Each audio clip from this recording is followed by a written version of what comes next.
우리가 잘 알고 있는 CBS의 김현정의 뉴스쇼가 있습니다. 수많은 정치인들이 여기에 나가는 것을 기피하죠. 왜냐하면 그곳에 나갔다가 아주 어려움을 당할 때가 많기 때문이에요. 그런데 어느 날 5천억을 가진 자산가가 그곳에 나와서 인터뷰를 하게 되었어요. 어떤 인터뷰를 하게 되었을까요? 김윤정 씨가 이런 질문을 합니다. 좀 줄여서 얘기하면, 내가 생활을 하기 위해서 어쩔 수 없이 아르바이트를 하게 되었다고 한다면은 그곳에서 내가 최선을 다할 때 뭐가 달라집니까? 라는 질문을 하게 되었어요. 여러분, 이 5천억 자산가가 무슨 말을 하냐면 이렇게 말합니다. 대부분의 사람들은 아르바이트를 하게 되면은 그 자리에 들어가서 난 임시직이야, 내 1년 후에는 나는 더 좋은 직장으로 갈 거야, 이런 생각을 함을 통해서 현재라는 이 시간을 그냥 간과하고 지나간다는 거예요. 이 사업자 입장에서 그 사람을 바라보면 어떤 입장이냐면, 저에게 기술을 알려주면 뭐해? 저에게 좋은 것을 주면 무슨 소용이 있겠어? 왜냐하면 이 사람은 지금 현재라는 시간을 뭘로 살아가요? 아무리 뭘 하더라도 국가에서 정해진 시급 이상의 사람으로 발전할 마음도 없을 뿐더러 떠나려는 작정을 하고 들어왔는데 그에게 무엇을 알려주고 무슨 성공이 있고 그에게 무슨 득이 되겠느냐라는 이야기를 합니다. 다시 말하면 비록 인생의 아르바이트라는 이 인생을 지날지라도, 그냥 어쩔 수 없이 지금이란 시간을 지날 수밖에 없어 라고 할지라도, 지금이란 현재라는 시간을 목숨을 다하고 마음을 다하고 뜻을 다하고 의미를 다해서 살아가야지 진정한 삶이다 라는 이야기를 합니다. 호스피스 선교회 회장님이 저에게 보낸 글 중에 제 뇌리에 하나가 딱 박힌 것이 하나 있어요. 참 감동이었어요.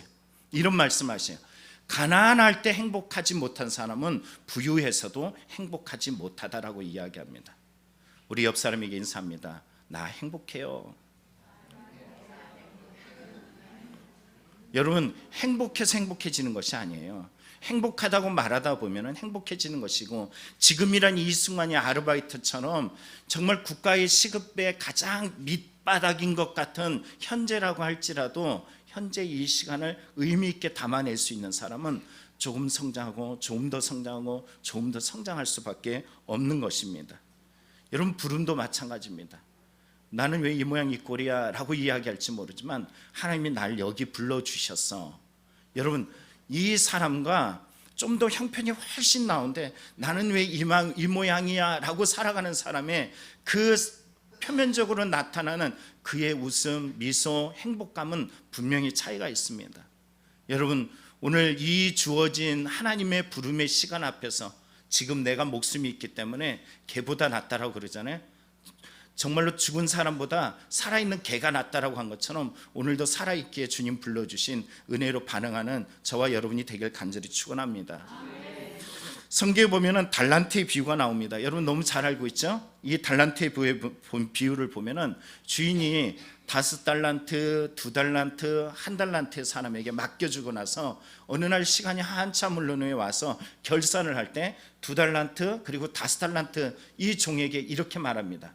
그 주인이 이르되 잘하였도다 착하고 충성된 종아, 내가 적은 일에 충성하였으면 내가 많은 것을 내게 맡기리니 내 주인의 즐거움에 참여할지어다.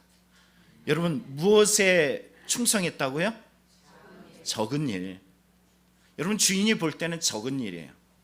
그런데 이 적은 일에 대해서 분명히 반응하는데, 여러분 성경에 보면은 이들이 그것을 갖다가 5달란트 받은 거, 5달란트, 2달란트 받은 거 가지고 나아가서 장사를 해서 5달란트를 남기고 2달란트를 남겼어요. 그래서 주인이 충성했다, 적은 일에 충성했다라고 이야기합니다. 근데 1달란트 받은 사람은 뭐라고 이야기했냐면은 그에게 이렇게 말합니다. 1달란트 받은 자는 가서 땅을 파고 그 주인의 돈을 감추어 두었다라고 이야기해요. 누구는 5달란트, 누구는 2달란트, 누구는 1달란트. 주인의 입장에서는 5달란트도 뭐예요? 적은 것이야. 그리고 2달란트도 주인의 입장에서는 적은 것이에요. 1달란트도 주인의 입장에서는 적은 것이에요.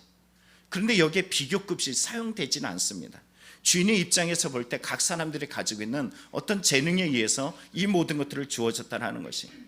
그래서 이 1달란트 받은 사람이 받은 것이 너무 적기 때문에 그것을 땅에다 감추었다가 주인이 오니까 그걸 주인께 내어놓았다.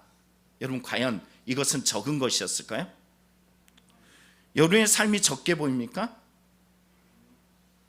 왜 예수님께서는 5달란트, 2달란트, 1달란트로 비유를 했을까요?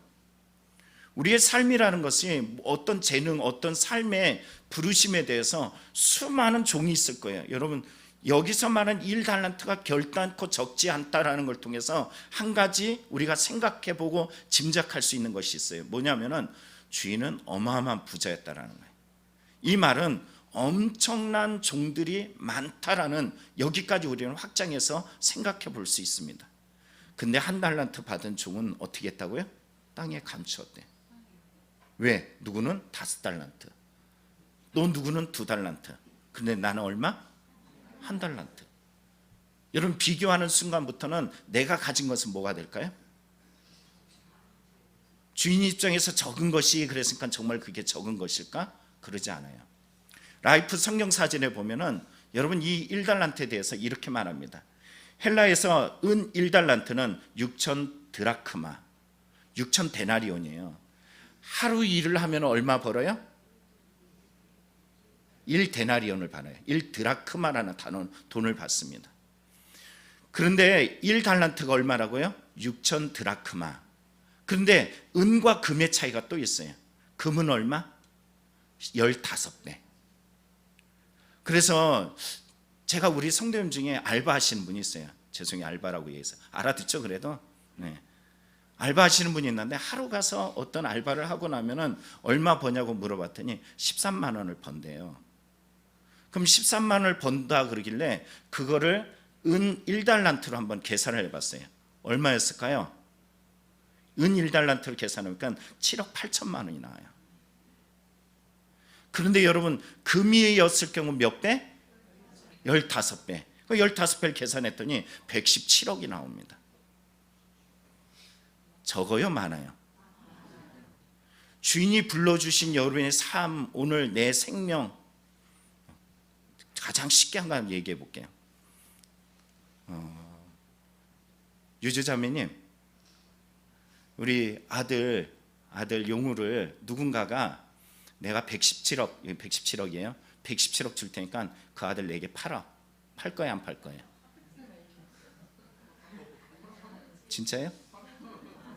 옆에서 막 팔으래요, 빨리. 팔 거야, 안 팔 거예요? 내가 이걸 가지면 어떻게 돼요? 어마어마한 부유함이 생기잖아요. 삶이 자유로워지잖아요. 근데 용우가 있어. 근데 용우 입장에서 이거를 전혀 가치를 몰라. 마음이 어떨까요? 용우는 그냥 생명 가지고 있는 것 자체만으로도 엄마가 바라볼 때 최고의 가치야. 1달란트, 금 1달란트. 성경에 마태복음 보면은 금 1달란트라 그래요. 은 1달란트도 아니야. 금 1달란트. 117억이야. 그런데 이것을 오늘 까먹어 버려요. 어떻게 까먹을까요? 누구는 5달란트, 누구는 2달란트. 근데 나는 고작 1달란트. 내게 주어진 생명들을 하나하나 보세요. 얼마나 소중하고 귀한 겁니까? 여러분, 옆 사람이 117억 원으로 보여져요? 비웃는 거 아니죠? 다행히 오늘 비가 안 와서. 썰렁해라. 117억이 뭐예요? 성경에 보면 예수님 뭐라 말씀하냐면 천하보다 귀한 영혼이라 그래요. 여러분이 상처 많고 고통 많고 수많은 아픔이 많아 보여서 내 인생은 왜 이 모양 이 꼴이야 라고 이야기할지 모르지만 주님은 여러분에게 맡길 만큼 맡길 만하니까는 그것을 맡겨주셨어요. 이걸 뭐라 그럽니까? 성경에 보니까 부를 때 이렇게 불러요. 그는 각자의 능력에 따라. 여러분, 이 사람이 그 사람에게 수많은, 아까 우리 짐작해 봤잖아요. 이만큼 5달란트, 2달란트, 1달란트를 줄 만큼 어마어마한 부자가 나에게 1달란트를 맡겨서 1대1로 가치로 딱 만나는 순간부터는 갑자기 눈이 깨이고 마음이 깨이고 삶이 깨어서 얼마나 소중한지 느끼지만 다른 사람하고 비교하는 순간부터 이 1달란트 뭐가 돼요? 별 볼 일 없는 것이 돼요. 여러분의 생명, 여러분이 주어진 하루라는 이 부름의 시간마저도 여러분 어디 앞에 섭니까?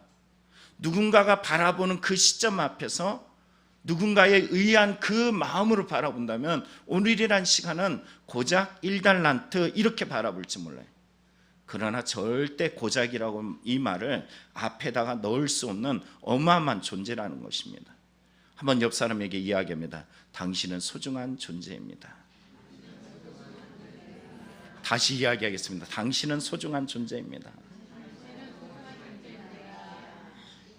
나에게 잘해. 소중한 존재예요. 소중한 존재.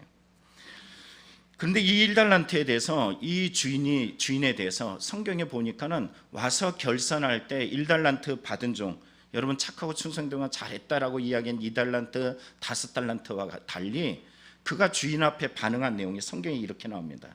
주인님, 저는 주인께서 심지 않은 데서 거두시고 뿌리지 않은 데서 모으시는 무서운 분이신 줄 알고 있었습니다. 그래서 두려운 나머지 저는 주인의 돈을 가지고 가서 땅에 묻어두었습니다. 보십시오. 여기 그 돈이 그대로 있습니다. 여러분 여기 보니까는 주인을 어떤 분으로 알고 있어요? 무서운 분. 무서운 분이래요. 오해일까요? 정확한 이 정보일까요? 여러분 5달란트, 2달란트에게 보여줬던 그 주인의 반응을 우리는 보면은 이게 잘못된 정보고 잘못된 알미라는 것을 알게 되죠. 여러분 그의 모습 속의 주인은 그에게 뭐라고 하냐면 이렇게 말합니다. 주인은 종에게 호통쳤다. 너야말로 악하고 게으른 종이다. 여러분 오늘 우리의 삶에 주어진 그 부름에 대해서 오해하고 착각하고 나는 왜 이 모양이야, 난 왜 이 꼴이야 라고 생각할지 모르지만 바로 오늘이란 삶의 시간은 하나님 앞에 어떤 시간이에요? 오해한 거예요. 여러분이 지금 아파할지 모르고 힘들어할지 모르고 약해 보일지 모르지만 하나님 앞에서 여러분의 삶은 너무나도 소중한 여러분입니다. 그래서 그 주어진 삶을 어떻게 해요? 땅속에 묻어놔. 그리고 세워라 가라, 세워라 가라. 빨리 언제 주인이 올지 이거 빨리 돌려주자 이러면서 게으르고 악한 모습으로 살아가는 종이 되지 않길 간절히 축원합니다. 주인이 저와 여러분을 불러주신 인생의 자리에 왜 불러줬을까? 여러분 성경에 보면은 오늘 본문에 이렇게 말합니다. 읽어봅니다. 시작.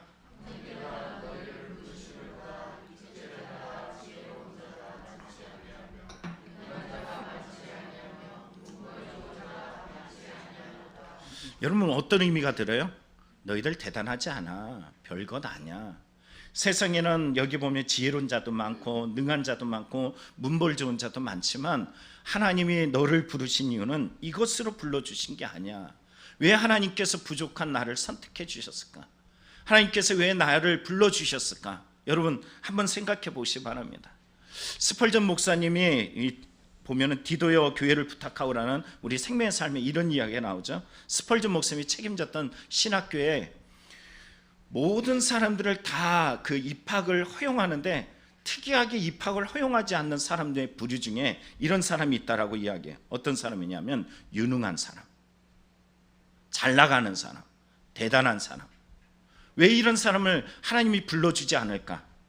자, 스펄전 목사님 불러주지 않은 이유는 이런 거래요.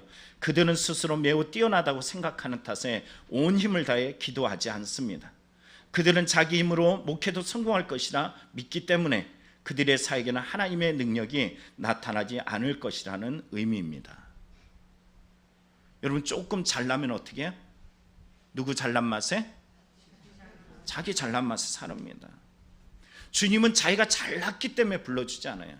여러분 오늘 교회 와서 예배드려요. 여러분이 대단하기 때문에 하나님이 여러분을 불러주셨다? 착각하는 거예요. 오늘 여러분이 인생에 가장 상처 많고 고통 많고 힘을 잃고 별 볼 일 없는 인생인 나를 불러주셨다라는 것이에요. 오늘 성경을 보다 보면은 모세가 왕자로 있었던 때가 있어요. 근데 주님은 그 왕자의 삶의 그 40년 내내 이 모세에게 찾아가서 모세야 라고 불러주지 않으셨다라는 거예요. 도리어 실패하고 미디안 광야에서 모든 것을 잃고 인생을 스스로 나그네 게르솜 이렇게 지으면서 야 내 인생 실패자야 별 볼 일 없어 라고 이야기할 때 주님은 찾아가셔서 그를 당신의 종으로 불러주셨다라는 것이에요. 여러분 다윗도 한번 생각해 보십시오. 다윗이 정말로 대단했어요? 그가 부름받을 때 대단했습니까? 도리어 성경을 보다 보면은 어때요? 존재감조차도 없어요. 형제들 중에 다윗이 빠졌는데 빠졌는지 빠지지 않았는지 그 존재감조차도 모를 때 하나님께서 다윗을 불러주셨어요. 오늘 성경에도 마찬가지라는 것입니다. 성경의 1장에 보십시오. 26절에 이렇게 말해요. 형제들아 너희를 부르심을 보라. 너희를 부르심을 보라. 육체를 따라 지혜로운 자가 많지 아니하며 능한 자가 많지 아니하며 문벌 좋은 자가 많지 아니하도다. 제가 예전에 지도했던 청년들 보면요, 진짜 대단한 청년들이 있어요. 근데 이 대단한 청년들이 뭐라고 그러냐면 저는 별볼 일 없습니다. 자기가 별볼 일 없다는 걸 느낄 때 주님은 그를 불러주시더라고요. 제가 지도했던 청년들이 대단한 애들이 있었어요, 정말. 그런데도 그랬어요. 오늘 성경에도 말합니다. 이들을 뭐라 그러냐? 부름받은 청년, 부름받은 사람들, 이 사람을 육체에 따라 지혜롭지 않고 능한 자가 많지 않고 문벌 자가 없다라고 이야기하는 이들을 성경은 이렇게 말합니다. 세상에 미련한 것들, 세상에 약한 것, 세상에 천한 것, 세상에 멸시받는 것, 세상에 없는 것들. 기분 나쁘죠? 저와 여러분의 삶을 보면 하나님이 불러주신 자리에 대단해 라는 말 때문에 저와 여러분을 불러주지 않아요. 주님 저 아파요, 저 힘들어요, 저 낙심돼요. 바로 우리가 말한 그 약점들 때문에 하나님은 우리를 불러주시고 사용해 주신다는 것입니다. 성경에 보면은 열왕기하 5장에 나아만이라는 사람이 나와요. 여러분 제가 설교를 많이 했기 때문에 이 나아만이 어떤 일을 했는지 알아요? 근데 이 나아만이 성경에 그에 대한 정보를 이렇게 말해요. 그 주인 앞에 크고 존귀한 자다. 또 뭐라고 얘기해? 큰 용사다. 여러분 성경에 보니까는 이 사람은 나라를 구한 사람이에요. 그래서 그 왕, 주인이라 말하는 왕 앞에 존귀한 사람, 1순위고 큰 용사라는 이름을 받습니다. 근데 그에게도 뭐가 있어요? 약점이 있어요. 어떤 약점? 나병이란 약점이 있어요. 근데 이 나병이란 약점이 있는 이 그에게 여러분 이 나병이란 약점을 사용하셔서 하나님이 일하시는데 한 사람을 부르십니다. 이 한 사람이 불러서 이 나아만이라는 자를 구원해내는 하나님의 매개체로 사용하셔요.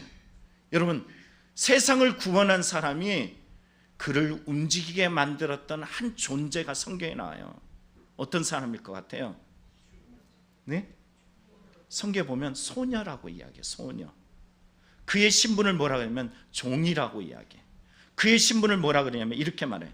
전에 아람 사람이 떼를 지어 나아가서 이스라엘 땅에서 어린 소녀 하나를 사로잡음에 그가 나아만의 아내에게 수종들더니 그의 여주인에게 이르되 우리 주인이 사마리아에 계신 선지자 앞에 계셨으면 좋겠나이다. 그가 나병을 고치리다 하는지라. 어느 신학자가 이런 얘기를 해요. 나아만이 그 소녀를 잡았을 때 그의 부모를 다 죽였을 거야 라고 짐작을 해요. 자기 주위에 있는 모든 사람들이 다 죽고 홀로 남겨져서 나아만의 그 군대에 잡혀서 사로잡혀 이 바로 아람 땅이라는 가보도 보도 듣도 못한 곳에 끌려왔어. 그럼 어떤 마음이 들까요? 하나님은 왜 나를 이렇게 만드셨을까? 하나님 왜 내 인생을 이렇게 상처나게 만드셨을까? 하나님 내 인생을 왜 이렇게 짓밟았을까? 라고 할 그 시점이잖아요. 그런데 여러분 이 상처 많은 소녀의 말을 나아만이 들었어. 그러면 여러분 보세요. 북이스라엘의 엘리사가 대단하기 때문에 이 나아만이 먼 나라 그 북이스라엘까지 군대를 이끌고 와서 나 좀 치유해 주세요 하고 치유받았겠어요? 아니라는 거예요.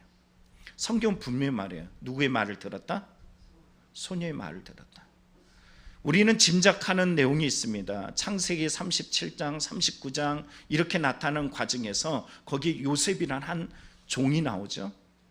그가 하나님과 더불어 신앙을 가졌던 그 모습을 보면서 주인이 모든 것을 맡길 정도예요. 그럼 이 소녀 안에서도 동일한 모습을 우리는 발견할 수 있어요. 그가 어마어마한 정보, 자 이런 정보 쉽게 얘기하면은 콩으로 메주를 산대요. 들을까요 안 들을까요? 신뢰할 만하지 못하면 그 뻔한 것조차도 듣지 않습니다. 근데 나하만이 자기 군사를 이끌고 왕에게 가가지고 편지 좀 써주십시오. 북이스라엘 왕에게 편지 써주셔서 내가 가서 엘리사를 만나게 해주십시오. 이런 수많은 말들을 다 끄집어내서 나라와 나라 가운데 이 외교적 관계들을 움직일 만큼 대단한 일들을 행하도록 해서 결국 나하만을 구원함에 있어서 그가 움직일 수 있는 이 어마한 일들의 지렛대 역할을 누가 했다라고요? 이 소녀예요. 다시 말하면 이 소녀 안에 누가 있어요? 하나님이 계시다라는 거예요. 여러분의 인생 속에서 하나님이 지금 계신 자와 계시지 않은 자는 분명히 다릅니다. 여러분 한번 얼굴을 보세요. 이 사람 하나님 계신 거 맞아? 이미 벌써 하나님 앞에 부름받아서 가신 분도 계세요. 여러분 어때요? 주님이 여러분을 불러주셔요. 상처 많고 고난 많고 힘 빠지고 왜 이 모양 이 꼴이 하는데 주님은 나를 불러주셔서 이 소녀 안에 있는 그 하나님이 오늘도 이 자리에 여러분을 부르시고 계시다라는 것입니다. 오늘 성경에 보십시오. 고린도전서 1장에 말합니다. 세상에 미련한 것들을 택하셨고 세상에 약한 것들을 택하셨고 하나님께서 천한 것, 멸시받는 것, 없는 것들을 택하셔서 바로 하나님께서 누구도 자랑하지 못하게 하셨다라는 것입니다. 오늘 주님은 여러분을 불러주셔요. 이미 부름받아서 여러분 이곳에 있습니다. 이런 생각을 한번 해보게 되었어요. 베드로를 한번 생각했어요. 베드로를 예수님이 찾아가셨잖아요. 근데 여러분 베드로가 뭐 했을 때 불러주시냐면은 그가 밤이 맞도록 수고해서 아무것도 잡은 것이 없을 때, 다시 말하면 여러분 뱃사공 배를 물고기를 잡는 사람은 뭐를 잡아야지 진짜 자기가 최고가 되는 건지 알죠? 고기를 잡아야 돼. 근데 완전 실패했어요. 잡은 것이 없지만은 일때 아무것도 없다라는 거예요. 그리고 배를 다 씻어낼 만큼 오늘 인생을 완전히 실패하라고 이야기할 때 주님이 그곳에 찾아가셨어요. 반대로 생각해 보십시오. 베드로가 그날따라 고기를 많이 잡았어요. 자기 힘에 의해서 많이 잡았어. 그때 주님이 찾아가서 얘 베드로야 말씀에 의지해서 너 깊은 곳에 그물을 내려 뭐라고 얘기했을 것 같아요? 어떻게 반응했을 것 같아요? 들었을까요? 어떻게 알아요? 여러분들 한번 보세요. 하나님께서 여러분에게 야 순종해 기도해 오늘 주님 앞에 너 더 가까이 나와야 돼 너 이래야 돼 저래야 돼 라고 이야기할 때 여러분 내 손에 뭐가 있으면 내 것, 내 힘, 내 능력 내가 뭔가를 했어 라고 이야기하는 자기 것들로 가득 찬 사람은 절대로 말씀에 의지하지 않습니다. 오늘 이 순간도 여러분에게 말씀이 주어질 때 여러분 여기에서 누군가는 빨리 좀 시간 좀 지나지 빨리 목사님 왜 이리 설교 오래 해? 여기에 뭐가 있어요? 내 것이 많아요. 내 것이 많아. 근데 정말 내가 상처 많고 고통 많아서 내가 더 이상 바랄 것이 없어. 아이고 실패했네. 오늘 왜 이 모양이지? 이런 사람하고 분명한 차이가 있습니다. 어떤 사람은 말합니다. 오늘 성경 속에 나타난 내용을 보면은 그에게 주님이 찾아오셔서 그에게 고기를 많이 낫게 했어요. 주님의 말씀에 의지해서 낫게 했을 때 베드로가 뭐라 그러냐면 이렇게 말합니다. 예수의 무릎 앞에 엎드려 이르되 주여 나를 떠나소서 나는 죄인이로소이다. 가장 상처 입은 고통 입은 힘겨운 그를 불러주셨고 그 말씀에 의해서 순종하며 따라가서 낚은 고기 앞에서 베드로 뭐라 그래요? 주님을 만났다라는 거예요. 자기가 낚시해서 그동안 겪었을 때는 그런 말 한마디도 안 했어요. 그러나 실패하고 고통하고 힘겨웠던 그 자리를 통해서 만난 주님 앞에 주여 나를 떠나소서 하면서 주님을 깊이 만나는 그에게 베드로에게 주님 말씀하셔요. 네가 사람을 낚는 어부가 되리라. 어떤 사람이 이런 얘기를 합니다. 주님 왜 나를 이렇게 하셔?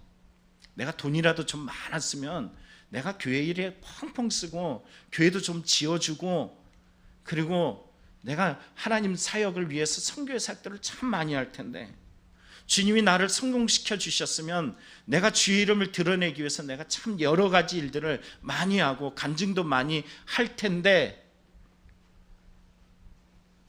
그런데 거기까지잖아요.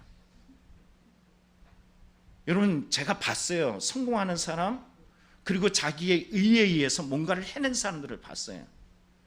주님을 떠나면 떠났지 주님을 가까이 하지 않더라고요.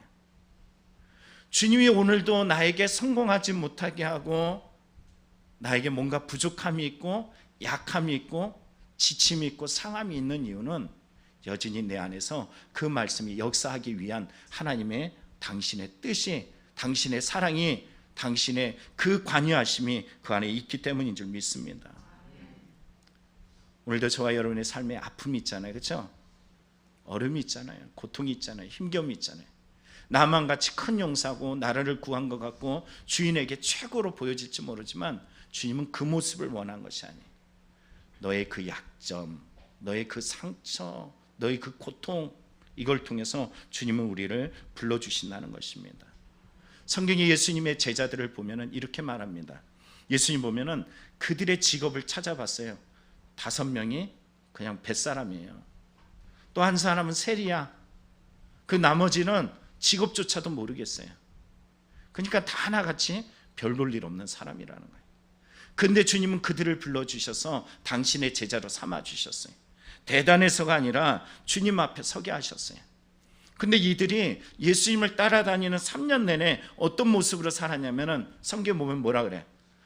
주님의 나라에 가면 누가 좌편에 앉고 누가 우편에 앉겠습니까? 주님의 부르심에 집중하지 않고 뭐에 집중했을까요? 주님이 주시는 자리에만 집중했어요. 그러다 보니까 그것으로 말미암아 맨날 다투는 자리가 돼요. 하나님의 은혜가 정말로 말씀이 육신되어 이 자리에 거하시는 그 놀라우신 하나님의 축복이 자들의 삶에 함께 하시고 계신데 몰라요. 오늘 저와 여러분이 주님 앞에 부름받은 이 자리는 주님이 함께 하신 자리인 줄 믿습니다. 예수님이 약속하시죠. 세상 끝날까지 내가 너희와 함께 할 것이다. 여러분 잊지 마시길 축복합니다. 오늘 이 12제자가 부름받았을 때 여러분 이 12제자 왜 하필이면 12제자일까?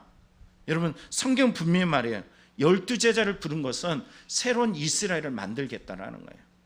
12제자가 별 볼 일 없듯이 하나님께서 이스라엘 백성을 불러주신 그 자리도 마찬가지입니다. 성경 신명기 7장에 이렇게 말해요. 여호와께서 너희를 기뻐하시고 너희를 택하심은 너희가 다른 민족보다 수요가 많기 때문이 아니니라.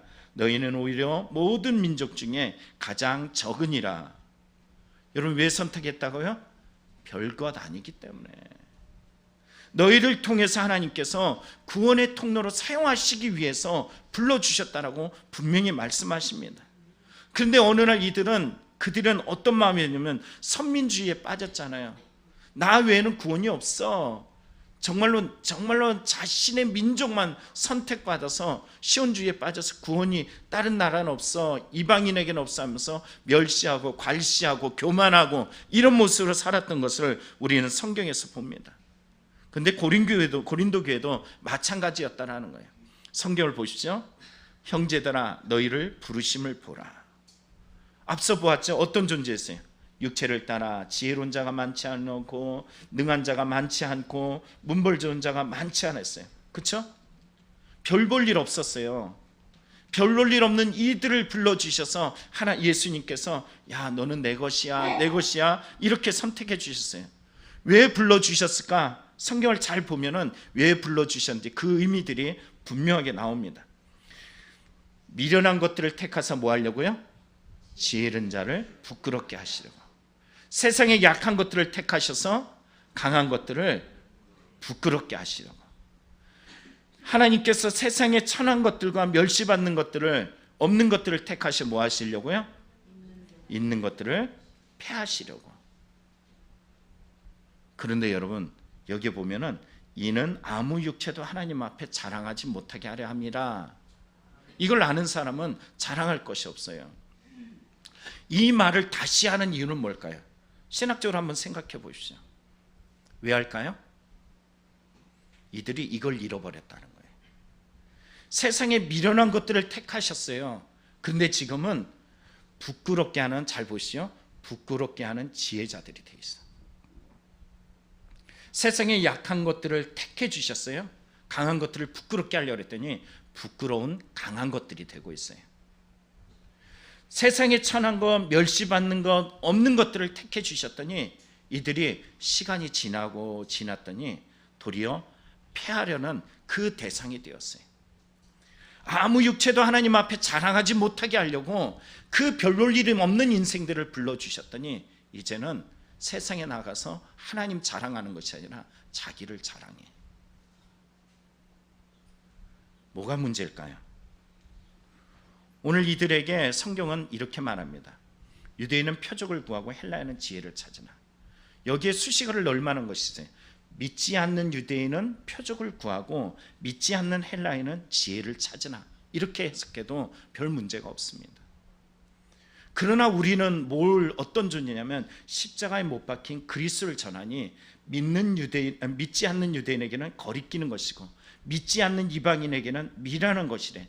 오직 부르심을 받은 믿는 유대인, 믿는 헬라인, 우리에게는 그리스도는 하나님의 능력이고 지혜라는 것이에요.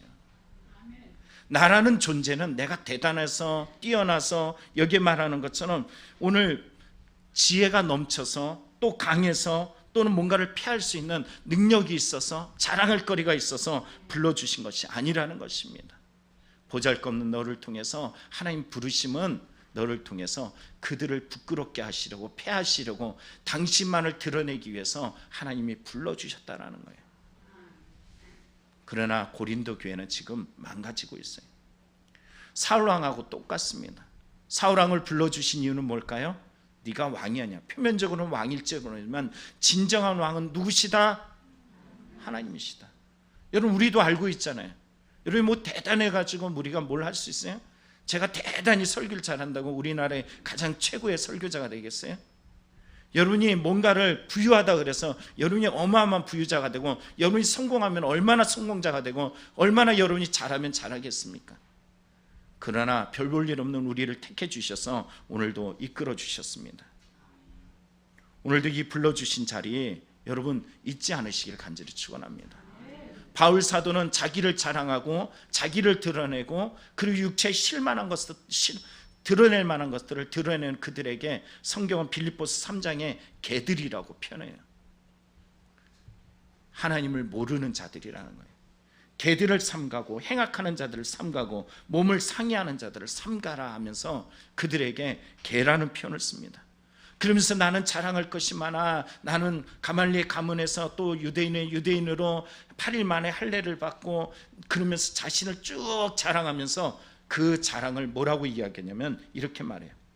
내가 그를 위하여 모든 것을 잃어버리고 배설물로 여기면 그리스도를 얻고 도리어 자신이 가지고 있는 그 자랑을 다 던져버리고 내 안에 그리스도를 얻겠다라고 이야기해요. 왜요? 내가 얻은 의는 세상의 것으로 얻어진 그 부름이 아니기 때문이에요.